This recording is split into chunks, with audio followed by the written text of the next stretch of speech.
কালীঘাটের যে বাড়িটাতে মাননীয় মুখ্যমন্ত্রী মমতা বন্দ্যোপাধ্যায় এবং তার ভাইয়েরা পরিবাররা, ওটা তো আগে নদী ছিল, এখন তো খালের মতো সরু হয়ে গেছে। তো এই কালীঘাটের যে নদী ছিল সেই তাই নদীর ধার বা খালের ধারে আপনারা নিশ্চয়ই জানেন যে কোনো বাড়ি করা যায় না।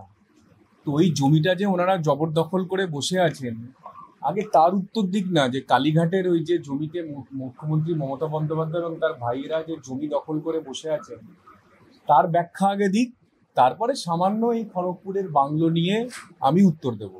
আগে কালীঘাটের জায়গাটা তার উত্তর দিক, এবং এই ভবানীপুরের এলাকার যতগুলো জমি আছে সেই জমিগুলো কিভাবে একটার পর একটা কবজা করেছে 2011 সালের পর থেকে, তার ব্যাখ্যা দিলেই আমি তারপরে খড়গপুরের মাননীয় দিলীপবাবু যে বাংলোতে আছেন তার ব্যাখ্যা দেবো। এবং প্রথমেও বলেছিলাম, আবার বলছি যে তুমি অধম বলিয়া আমি উত্তম হইব না কেন।